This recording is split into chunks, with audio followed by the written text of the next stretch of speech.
Hola, ¿qué tal amigos de Logic? Sean bienvenidos a este tercer día del Legal AI Summit. Gracias a todos por estar tan temprano ya conectados. Ayer fue un día espectacular y bueno, hoy empezamos con el pie derecho. A esta sesión de la mañana, sé que incluso para ustedes es muy temprano, estamos conectados desde diferentes lugares del mundo. Josep, estás en Madrid, yo estoy en San Francisco, la mayoría de ustedes están en algún lugar de México, entonces bueno, pues es un placer empezar la mañana con ustedes. Este es prácticamente como el cafecito mañanero. La intención de esta plática es arrancar tranquilos con una plática a gusto.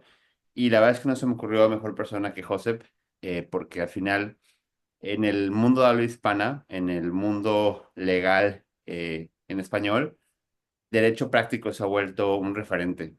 Si bien es cierto, está muy enfocado a España específicamente, no deja de tener siempre un espacio en sus columnas, un espacio en sus publicaciones para Latinoamérica, lo que está ocurriendo en México y el resto de la TAM. Entonces, José, la verdad es que has sido un pionero, eres un divulgador, siempre estás muy activo en tus redes y has hecho de tu comunidad una de las comunidades más grandes de habla hispana en derecho y tecnología. Así que bueno, para mí siempre va a ser un honor tenerte por acá. Muchas gracias por aceptar nuestra invitación. Gracias a vosotros, Ricardo. Yo, como soy muy cinéfilo y aprovechando que ahí en América es la hora que es, pues os diré que me encanta el olor a Legal Tech por las mañanas. Gracias por vuestra invitación y nada, vamos a tener una plática muy interesante y práctica además sobre lo que está pasando con las diferentes IAs en el sector legal, ¿no?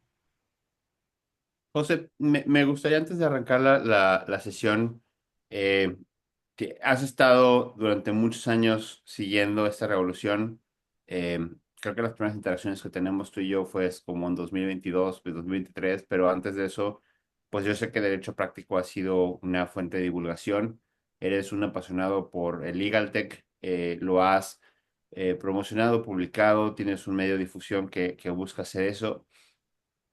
Y creo que cuando estás en esa posición, pues eres un testigo de primera mano de cómo han evolucionado las cosas, ¿no? El día de hoy, a diferencia de los dos primeros días, que el primer día fue como, ¿dónde estamos parados? Ayer fue hablar solo de propiedad intelectual y hoy toca el día de hablar de la IA en la práctica jurídica. Es decir, vamos cambiando el chip y vamos a hablar acerca de, bueno, pues está padrísima la IA, pero ¿cómo la incorporo en mi práctica? ¿Cómo hago que sea más poderosa mi práctica, ¿no? Y me gustaría preguntarte, ¿cómo has visto que ha evolucionado esto? O sea, cuál es tu sentir en relación a la evolución tecnológica, más allá de lo evidente, porque obviamente no quiero platicar obviedades, pero tú tienes ese feeling de ver ciertas empresas que empezaron, yo me acuerdo, entre otras, españolas, el caso de, ay Dios, se me está olvidando el nombre, de Beagle, que la primera vez que me enseñaron Beagle, pues era casi, casi como hacer código, ¿no? Y estoy seguro que ahorita Beagle es otra cosa muy diferente, entre muchas otras que yo sé que han evolucionado. Cuéntame un poquito cuál ha sido tu feeling, tu sensación del estado de las cosas en estos últimos, no sé, 10, 15 años.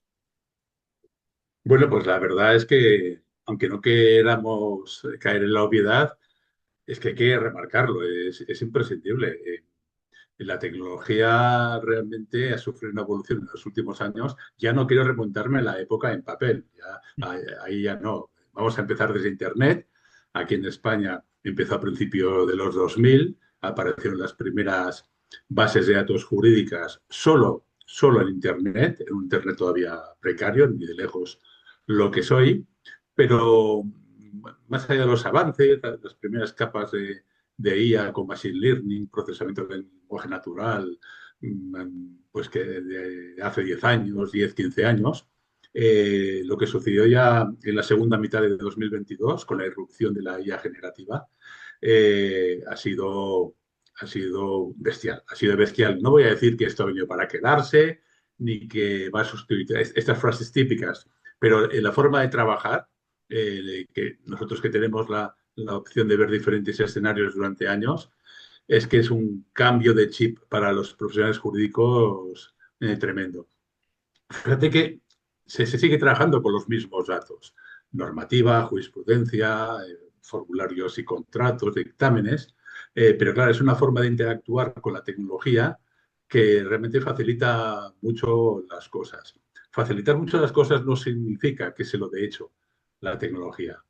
Siempre hay una obligación personal y profesional de revisar los resultados que ofrece la tecnología, pero que desde luego facilita muchísimo el trabajo a los juristas en un montón de tareas que luego si quieres podemos ir identificando, ¿no? Así como introducción, yo creo que el cambio es abismal y, y que por ello es una gran época para ser jurista y en concreto para ser abogado.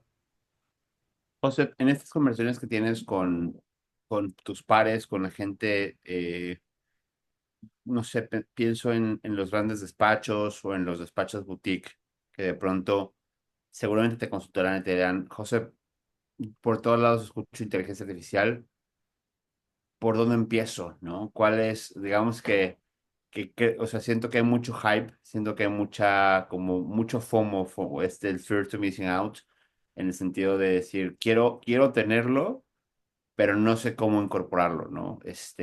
Por ahí alguien el lunes nombró el meme de ¿qué queremos? IA, ¿cuándo la queremos? Ahora, ¿para qué la queremos? No sabemos. O sea, es esa sensación de me estoy quedando atrás, pero a la hora, eh, no sé, ¿qué pasa cuando realmente se enfrentan a los modelos, a los softwares, a los productos especializados?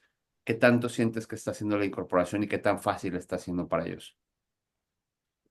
Pues esa es una pregunta muy interesante porque el efecto de este FOMO es terrible, ¿no? El de estar perdiendo la comba de todo lo que está pasando aquí. Yo creo que lo sufrimos todos y yo el primero, ¿eh? Realmente yo estoy en grupos de WhatsApp de IA y Derecho y creo que me voy a quitar en cualquier momento porque la inercia y el ritmo que imponen es bestial, ¿no? Yo que diría mucha tranquilidad y sobre todo buenas dosis de escepticismo en lo que está pasando, a los que quieran iniciarse con esto o seguir avanzando con la implementación de las tecnologías en sus organizaciones. Que sepan separar el grano de la paja, que hay muchos expertos. Yo te agradezco que me hayas presentado como divulgador, porque cuando a veces, de vez en cuando me hablan como experto, tengo que cortar. Yo no soy experto ni de lejos, sobre todo si me comparan con gente como tú. Eso para empezar, ¿no? Entonces yo soy divulgador, que no es poca cosa, y lo que hago es transmitir lo que los expertos de verdad entiendo que dicen, ¿no? Y sobre todo conocer todo el abanico de posibilidades que ofrece el ecosistema Legal Tech en cuanto a herramientas con IA o sin IA, con IA o sin IA, que la IA no es imprescindible, hay que aplicarla ahí donde tenga sentido, eh, que huyan o que seleccionen bien estos expertos, como digo, y sobre todo que trasteen, que no tiene de malo trastear con las inteligencias. Hay muchas plataformas, bueno, casi todas tienen un paquete free, un paquete gratuito, me refiero a las generalistas, ¿eh? Comet, Claude, todos tienen un paquete free bastante interesante. Cuidado con los datos sobre los que quieren que impacte esa IA en esas prácticas que pueden hacer, que lo conozcan, pero que, ¿cómo te diría? Que ni corran ni anden, que sigan un paso eh, planificado, un paso correcto, adaptado a sus recursos, a su tiempo, pero que no dejen de hacerlo y que hay tiempo, quiero decir, que otros no nos marquen las urgencias. ¿Eh? En todo caso, si alguien tiene que marcar las urgencias, son los clientes de los despachos, no las redes sociales ni estos expertos que están bombardeando continuamente a todos por ejemplo, con el prompting.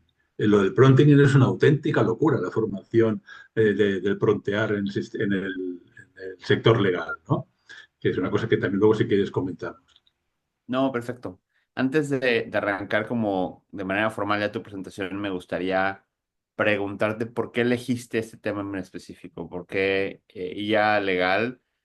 contra IA generalista. Sé que a mí me llamó mucha atención desde que le platicamos acerca de esto y creo que el enfoque, pues lo podemos hacer muchos paralelismos, ¿no? Porque no más, o sea, si estás enfermo de, no sé, te diste un golpe, pues ve con el traumatólogo, a lo mejor el médico familiar no es tan bueno, ¿no? Siempre lo especial o lo específico es mucho más poderoso que lo general. Entonces, cuéntanos un poco lo que has visto en ese sentido, o sea, cómo es que las IAs que se están dedicando específicamente al derecho resuelven más o mejor lo que teóricamente deberían hacer, porque también escucho mucho lo contrario, es decir, escucho mucho que la gente dice, es que tal aplicación, si lo comparas contra ChatGPT, pues te da un 20% más, un 10% más de accuracy o de certeza que un modelo normal y te cuesta 10 veces más, no lo vale, ¿no? Este, tenemos que evidentemente sopesar, ¿no? Si dedicarle un poco más de tiempo para usar mejor las herramientas generales o darle nuestra confianza a una herramienta, digamos que especializada. ¿Cuál es tu input? ¿Cómo lo ves tú? Mira, oye, antes de nada, tengo que felicitaros y perdona que cambie un poquito de tercio por la audiencia que tenéis en este evento. Realmente estoy viendo el tema de asistentes, cómo está creciendo y hay que daros la enhorabuena que hoy en día, a nivel de webinars y todo esto, tiene mucho mérito que concitéis tanto audiencia interesada y encima a estas horas, vamos. O sea que enhorabuena. Ayer, Aquí en ayer España es hora de la siesta, pero aquí es primera hora, enhorabuena. Déjame decírtelo, porque me me pongo reclamaron loquito. mucho ayer que lo que Sí, pasa es que ellos no, como es Zoom modo webinar, no sabes cuánta gente hay. O sea, ellos nomás nos ven a ti y a mí, pero no saben realmente si sí, hay. por eso yo lo digo. Porque yo sí que lo veo y veo cómo está creciendo como la bolsa. Bueno, por lo que decías, ¿no?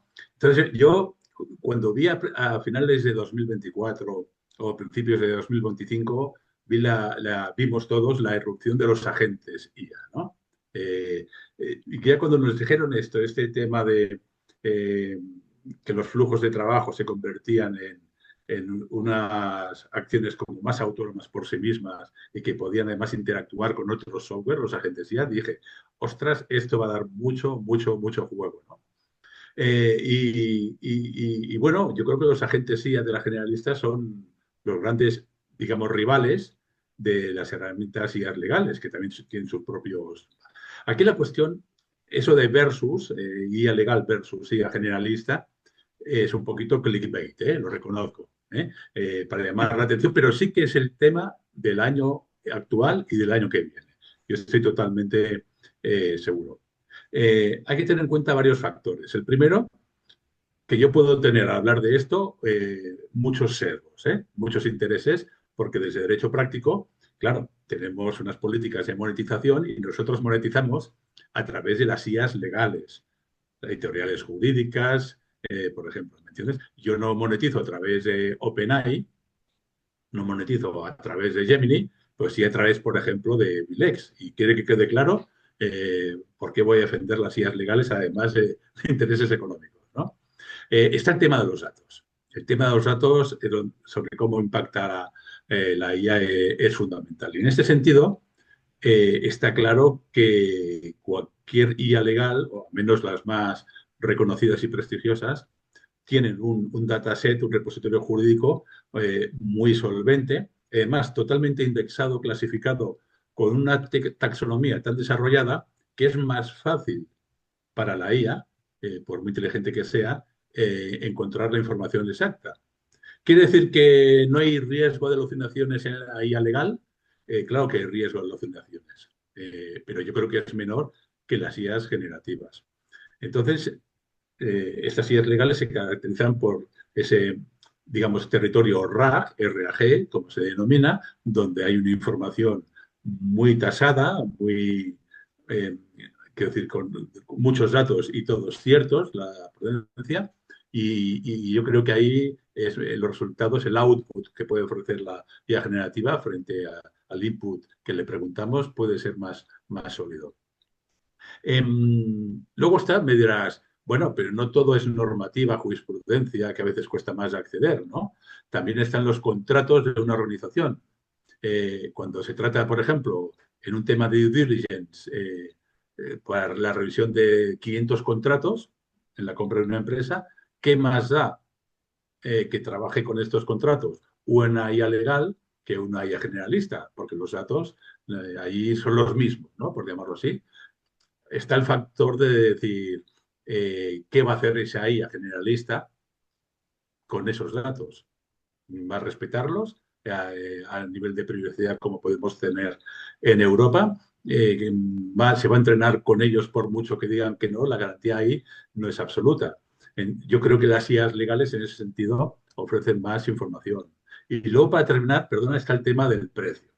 Efectivamente, el precio, el coste de las IAs legales es bastante, bueno, depende del rendimiento que le saques. No quiero decir caro ni alto. Yo creo que una IA legal potente para un usuario que en España son 3.000 euros al año, más o menos. 2.000 3.000 euros. Es dinero, ¿eh? Es dinero. Pero, ¿cuánto vale un paquete pro de ChatGPT? 200 No, euros.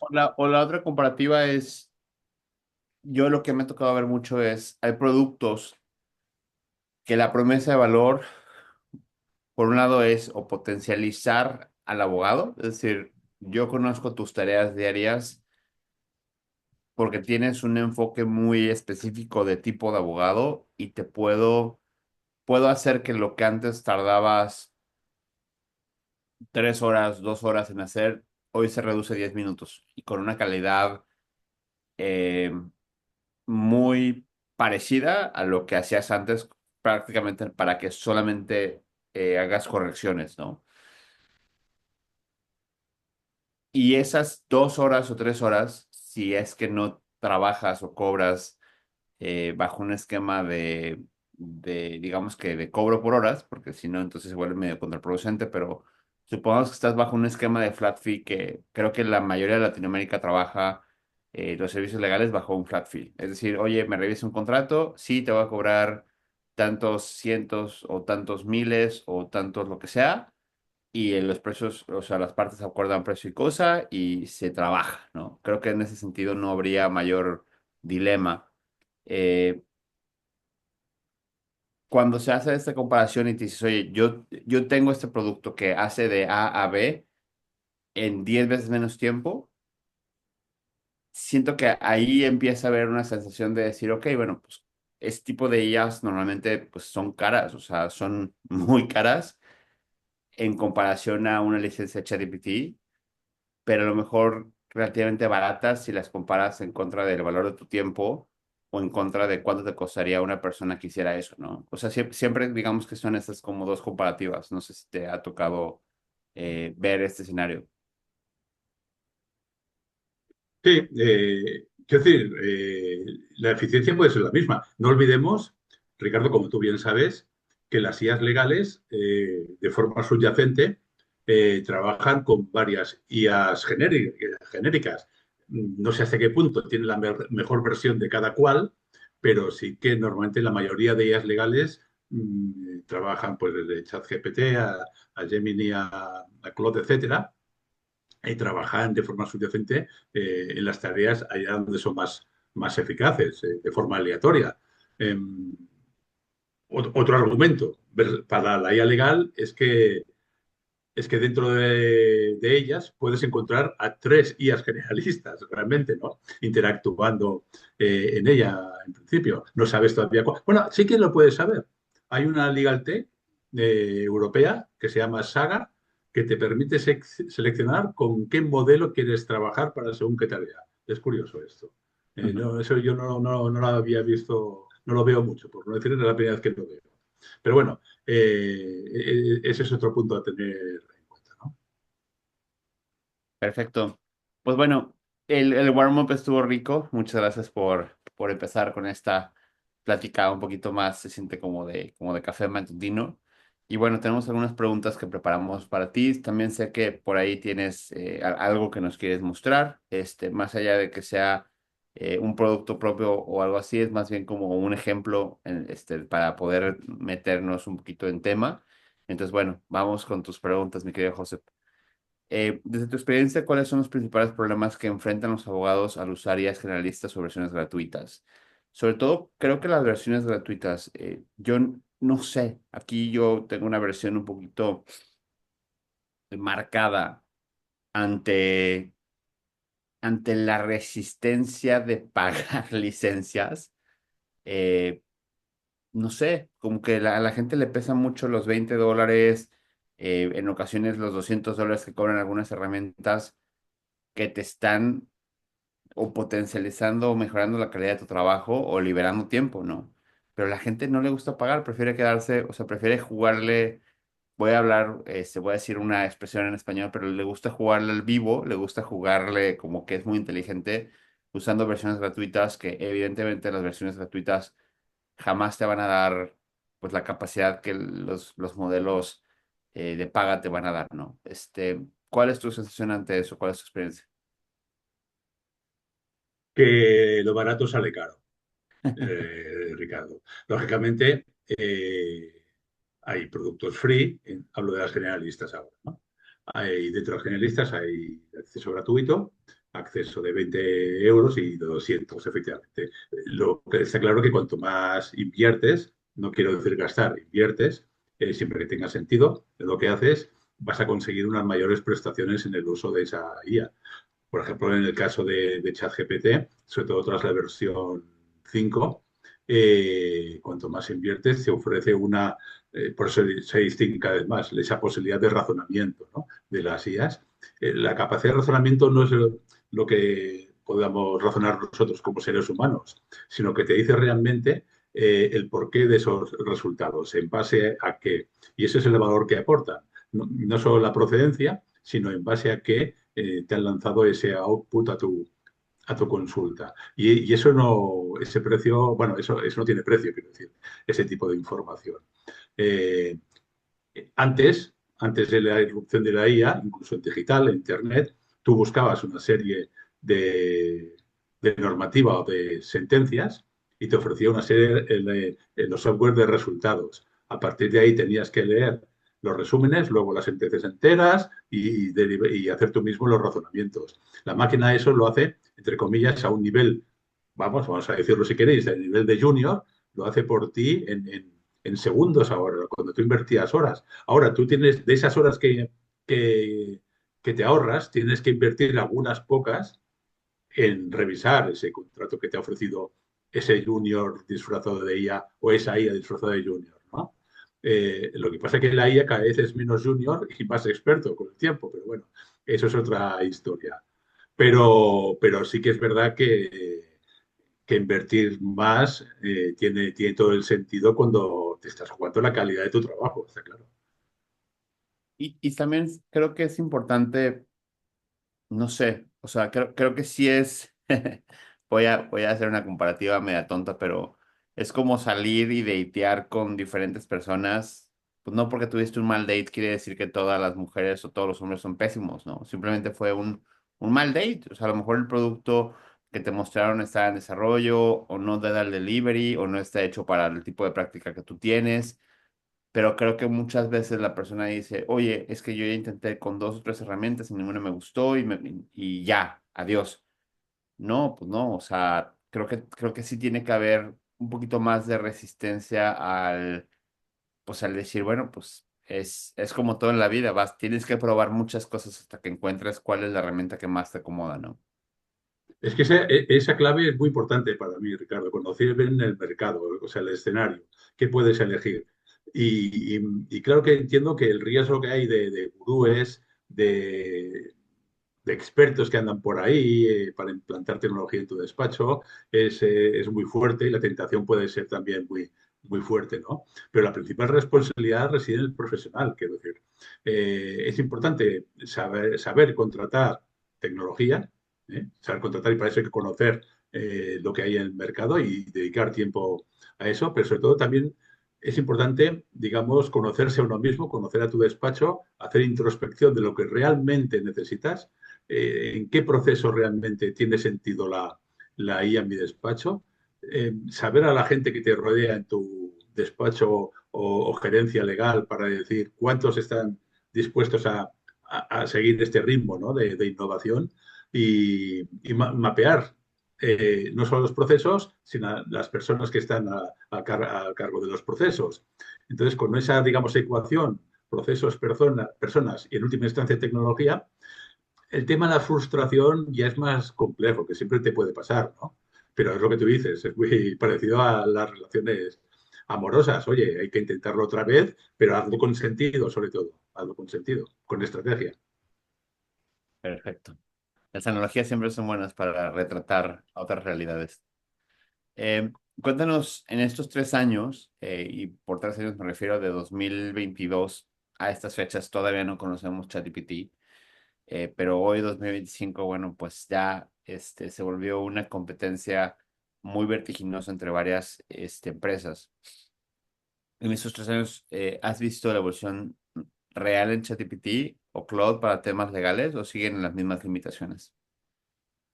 No, desde luego no sé con las mismas limitaciones. No sé si estás de acuerdo, pero desde luego que no. Yo recuerdo que hace como 2 años te entrevisté eh, por tu experiencia en Stanford, en una Sí, especie de hackathon, puede ser verdad, sí. y ahí me dijiste que ChatGPT pues seguía siendo el rey, no era el rey de todos los modelos, digamos, fundacionales, LLMs, etcétera. Yo creo que todavía ChatGPT sigue a la cabeza, ¿no? En este sentido, quizá por su alianza también con Microsoft en el accionariado y todo esto, y la presencia de Microsoft. Copilot es muy fuerte, sobre todo en las empresas y en muchos despachos, pero también con la versión 5 ha dado un golpe en la mesa, que posiblemente no sea tanto como las expectativas que ellos mismos generaban, pero sí que realmente pues, la capacidad de razonamiento que decíamos antes era mucho más interesante. Yo de ahí, de esa terna, digamos, yo considero que perseguidores. Perplexity también está apuntando fuerte últimamente, pero no me olvidaría de los chinos y de Manus. Estamos en lo de siempre, qué hacen con los datos, qué hay detrás, etcétera, pero oye, todas las versiones de Manus realmente están pegando muy fuerte en todos los sitios, pero también en el sector legal, son herramientas súper potentes. Sí, la verdad es que sí. Digo, teóricamente Manus se abandera como de Singapur, y también se abandera como un aliado de OpenAI. O sea, que parte de su estructura está basada con los modelos de OpenAI, pero bueno, todavía, digo, obviamente he hecho mi research en Manus con la intención, digo, es un modelo, creo que se habla poco de Manus. No sé si la gente no lo conoce tanto como debería, pero es impresionante lo que hace Manus. Para mí es de los modelos. Me sorprende que ChatGPT o OpenAI no haya hecho algo similar a Manus porque de verdad el performance de Manus es, o sea, superior, ¿no? Pero sí, obviamente, pues tienen siempre la pregunta o la cosquillita de preguntar o saber si realmente mis datos terminan en dónde, ¿no? Ojalá no sea en mainland China. Y Mm. sí, por otro lado, creo que esta pregunta apunta mucho a la sensación de sobre todo, aquí obviamente no vayas a sentir la pedrada, pero eh, los socios de despachos, las personas que están en el liderazgo jerárquico, normalmente son personas de 60 70 años que en algún momento, cuando esto era incipiente, probaron ChatGPT y pues ChatGPT hace 2 años no es lo que es hoy y no les funcionó.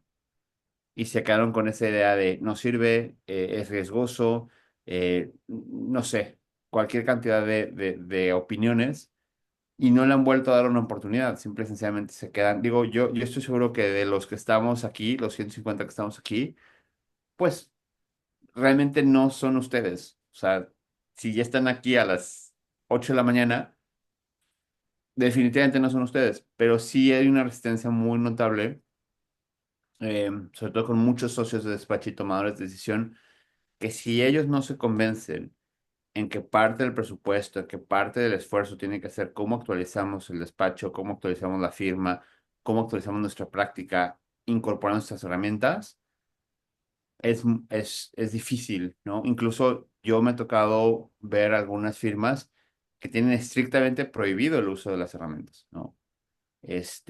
Principalmente pues por no realmente ponerse a leer los términos y condiciones, por no ponerse a investigar, por tener los miedos, por no hacer la tarea de formar parte de decir, oye, quiero realmente ver cuáles son los términos y condiciones de esto. Si puedo proteger o no los datos, si están expuestos o no realmente, si estoy incumpliendo o no una norma, o solamente es porque escuché a alguien que dijo que según esto sí, pero no hice mi tarea y solamente me voy como perico repitiendo lo que otros dicen, ¿no? Entonces, creo que sí hay una tarea importante que como juristas y con personas con criterio jurídico deben decir, bueno, déjame leer los términos y condiciones para saber si lo que me preocupa realmente es una preocupación o solamente estoy haciendo castillos en el aire, ¿no? Perdona, sí, no te escucho lo último, que se me ha cortado un poquito, disculpa. No, no, no, que te La decía que resistencia, digamos, de los CEOs, ¿no? O sí, el potencial liderazgo de... Sí. Mira, hoy te estaba escuchando y estaba pensando en una entrevista que hemos hecho hoy al director de la asesoría jurídica de una gerencia legal de una empresa muy, muy importante, ¿no? El Union, aquí en España. Y dijo lo importante que es el liderazgo de las gerencias legales del CEO para que esa asesoría jurídica no solo esté orientada mucho al negocio, sino que también tenga, digamos, mucha libertad de acción a la hora de elegir tecnología y tal. Es una empresa muy innovadora, su departamento legal, esa gerencia legal. De hecho, hace pocas semanas, Financial Times, en unos premios, la reconoció como unas 12 asesorías jurídicas de empresa más innovadoras de toda Europa, pero ha reconocido que en su asesoría jurídica, en su área y además en toda la empresa, la gente no utiliza ChatGPT, sino las herramientas que ellos han testado, han implementado con todas las garantías, etcétera. Entonces, lo que tú decías de esos boomers que lideran despachos, pero yo creo que esa actitud es realmente, ¿cómo te diría yo? Es totalmente errónea, por no decir algo más grave. El problema es que en su día, en el primer año de ChatGPT, por ejemplo, que fue, ya sabemos, la primera, eh, ¿tú te acuerdas lo que decíamos en el primer año de ChatGPT, la mayoría? Vale, se equivoca mucho, no ofrece, no dice de dónde procede la información que lanza, los resultados que lanza, no. Pero si ha hecho esto en un año, ¿qué no va a hacer en 2, 3 años? Efectivamente, después de 2 años, hace lo que hace ahora.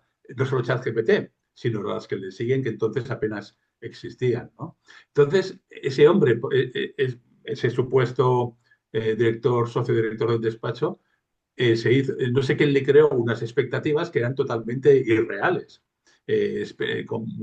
Adoptó lo que para él era la panacea, cuando en ese momento era realmente algo que prometía mucho, pero que en absoluto era la solución a todo, ¿no? Entonces es muy importante conocer las expectativas reales de todas las herramientas, que los proveedores no generen falsas expectativas o a menos expectativas irreales y volvemos a lo mismo, que sepamos realmente elegir la que más necesitamos nosotros, que no necesariamente tiene que ser la más cara, ni la que hace el vecino, ni la más cool, ¿no? Sino realmente la que necesitamos. eh, José, de las grandes IAs analistas, ChatGPT, Claude, Gemini, ¿tienes alguna favorita? ¿Y cuáles son para ti los puntos débiles y fuertes de cada una de ellas? Yo realmente no, los utilizo, pero no para trabajos jurídicos. Ahí no sabría decirte realmente cuál es para trabajos jurídicos la más adecuada bajo mi punto de vista. Las utilizo más incluso a nivel de redacción, de búsqueda de información, lo que viene a ser trabajo periodístico, ¿no? Pero por la experiencia que me da hablar desde directores de gestores de conocimiento en grandes firmas o estos profesionales, ChatGPT parece ser la favorita de todas ellas cuando Mm. está implementada en otra IA legal o cuando la tienen realmente a través de Copilot, por ejemplo, y es la más reconocida y la más, en este sentido, segura. Además, desde hace un tiempo ha empezado a identificar las fuentes y parece ser que nos dicen que son bastante precisas, es decir, de dónde procede la información que sacan, ¿no? José, antes de empezar la sesión, me comentaste que te gustaría compartir pantalla para mostrarnos o un par de ejemplos como de esta IA general contra una IA, o contra un producto que no es especial. Y no sé si tengas por ahí algo que nos quieras mostrar, para esta Sí, sesión. es un ejemplo. Aquí en España, en temas de jurisprudencia de los diferentes tribunales. ¿Nos quieres compartir pantalla? Sí, enseguida comparto pantalla, pero antes pongo un poquito de contexto, ¿te parece? Ok. La jurisprudencia no es open data, como en otros países. Las sentencias del Tribunal Supremo, de las audiencias, no se pueden data. ¿Qué ocurre? Que esos datos, ese Big Data judicial, está en manos de los grandes publishers. Aquí en México conocéis, por ejemplo, Vilex, conocéis Tirán de España, ¿no? Entonces es como un coto cerrado, vamos a llamarlo, entre comillas, no monopolio, porque lo tienen muchos, pero sí. Entonces, ¿qué ocurre? Que la IA generalista está empezando, perdóname la expresión, a meter las narices allí, ¿no? Entonces, déjame que comparta efectivamente.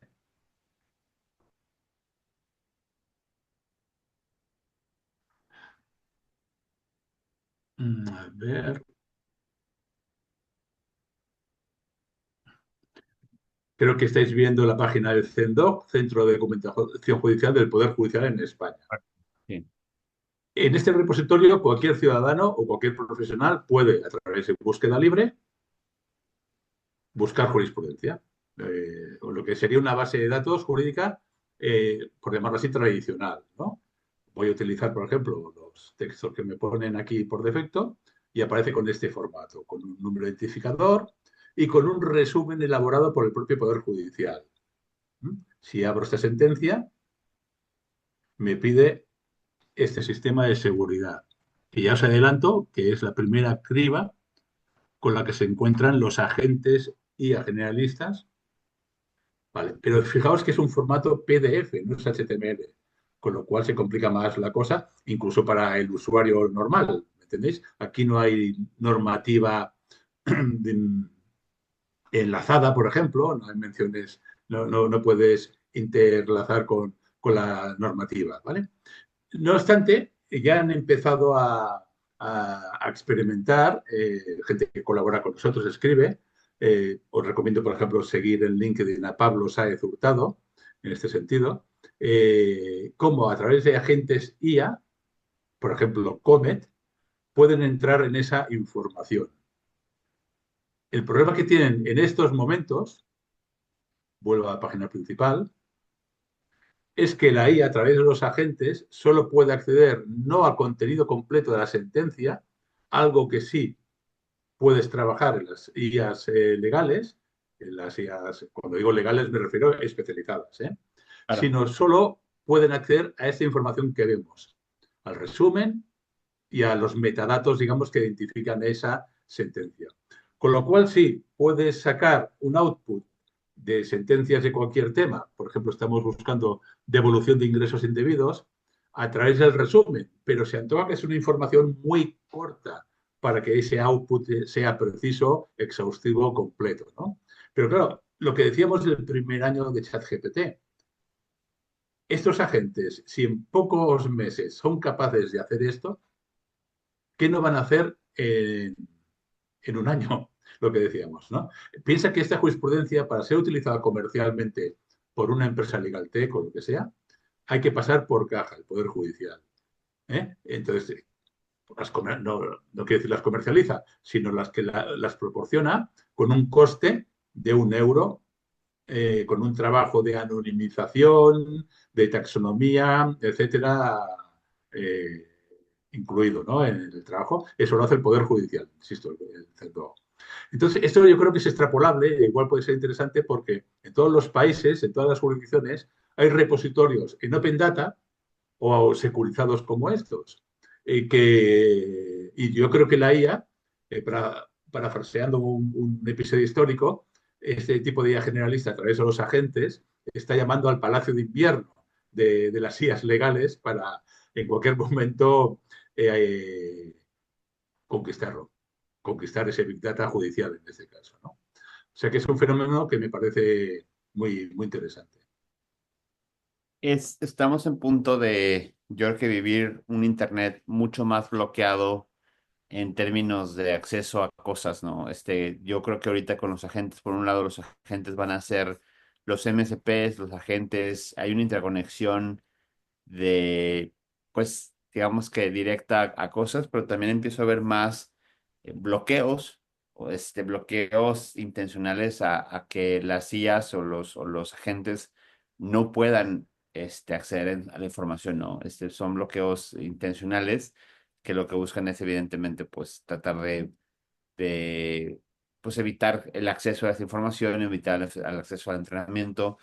Es algo que evidentemente se preveía, porque pues obviamente pues hay gente que no está, estos paywalls o estas barreras, pero bueno, pues siendo datos públicos leyes, pues no debería ser el caso, ¿no? Y eso también creo que hay que empujar el hecho de que, si bien es cierto, entendemos que hay un modelo de negocio detrás de todo esto, pues no debería ser negocio solamente para unos pocos como, como algunas empresas que tienen contratos con el Estado que de alguna forma, por ejemplo, en México, ayer lo platicábamos, ¿no?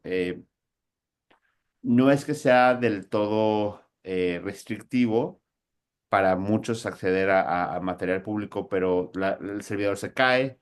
O sea, realmente quienes tienen acceso directo, pues son estos proveedores de servicio que tienen un contrato directo.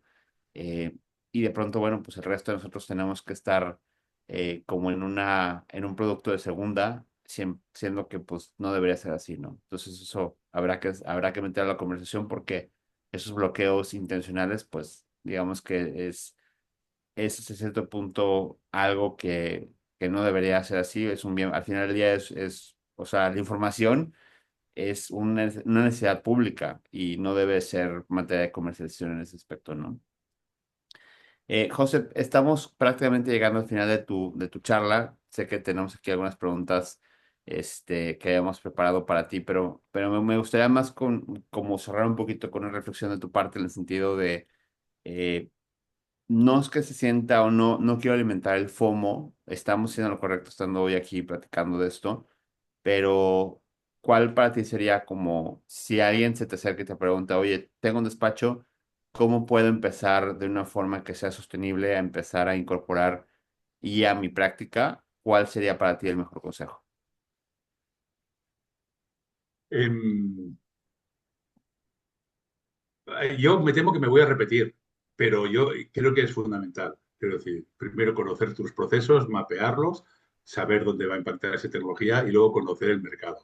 Aquí en Latinoamérica tenéis iniciativas, creo que bastante interesantes para conocer un poquito el ecosistema Legal Tech, ¿no?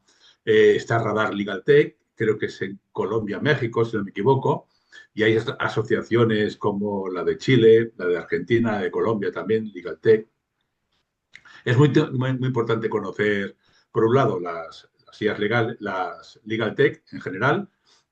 Además, yo tampoco quiero centrarlo todo en la IA. También está el tema, por ejemplo, de firma electrónica, donde la IA tiene muy poca presencia, quizás la buena capa, pero la IA generativa en principio no. Luego están los software de gestión, que ahora están teniendo un poquito más de presencia con la IA generativa. Entonces, no todo es IA, pero bueno, es el hype, realmente hay que hablar de eso porque es necesario, ¿no? Y sobre todo perder ser prudentes, pero perder el miedo. Quiero decir, cada vez que hagamos una prueba, saber que eh, conseguir una especie de red para que el salto no sea mortal, sobre todo en cuanto lo referido a lo que son los datos que utilicemos para trastear con esa tecnología de inteligencia artificial, ¿no?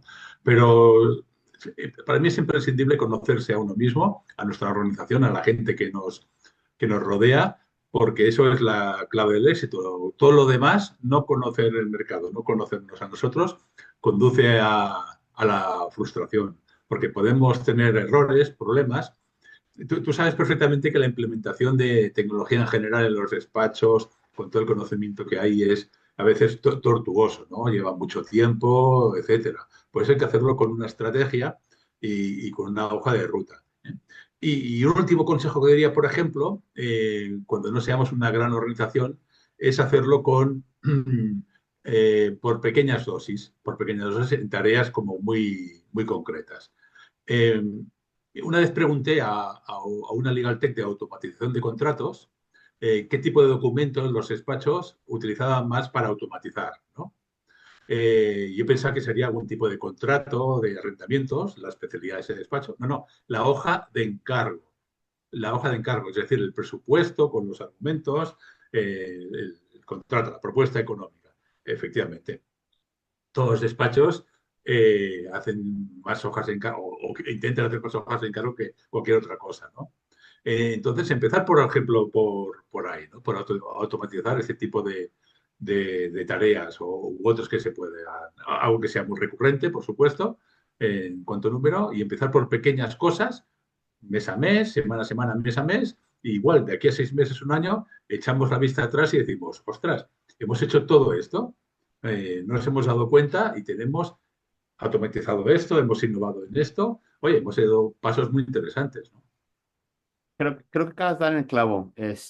Yo creo que es el mejor consejo que he escuchado en ese sentido es comienza con algo sencillo, comienza con algo repetitivo, empieza a ganar, creo que esas pequeñas ganancias de empezar a ganar tiempo. Mi socio estaba fascinado porque en algún momento le enseñé a programar con Vibe Coding, con estas herramientas pues de programación, ya que son muy sencillas como Google tiene la suya de Google Studio, puedes construir aplicaciones en Google Studio, está Replit, está Cursor, está Cloud Code, está Lovable, hay miles, ¿no?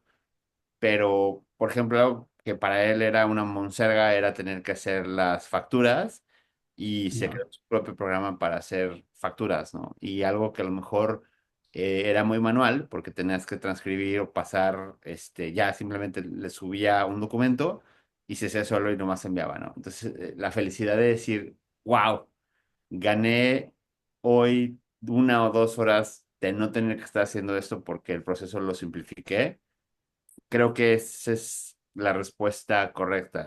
Ya sea que lo hagas a la medida o que de pronto una de esas herramientas te ayuden a mejorar tu día a día, es empezar a tener esos pequeñas ganancias, hacen que un efecto compuesto que después, digamos que se multiplique. Entonces, creo que Y eso, querido Ricardo, lo puede hacer hasta el despacho más pequeño, el abogado solo, que llaman en Estados Unidos. Cualquier despacho lo puede hacer y casi, casi sin presupuesto. O sea, que, que no lo hagas porque no quiere. Y se gana mucha confianza con esa actitud, desde luego.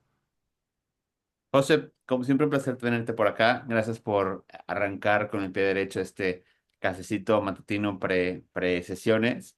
Y bueno, como siempre, un placer. Te seguimos, admiramos mucho tu trayectoria y lo que haces en la difusión legal para Latinoamérica, para España. Si no lo siguen, síganlo. Derecho Práctico. La verdad es que cada semana publica los eventos que hay, ya sean digitales o presenciales, las novedades. Temas de interés. La verdad es que sigan a Hosted, sigan a Derecho Práctico, una comunidad. Creo que tienes ya que casi 20.000 personas en tu comunidad. Sí, sí. A ver, lo importante no es la cantidad, pero a veces te acaricia el ego un poquito, eso sí que es verdad. Pero bueno, sobre todo la calidad de las interacciones que tenemos en redes, eso es lo más importante, sí. José, muchas gracias. A ti, enhorabuena por el proyecto y la iniciativa. Gracias. Nos vemos ahorita en un momento.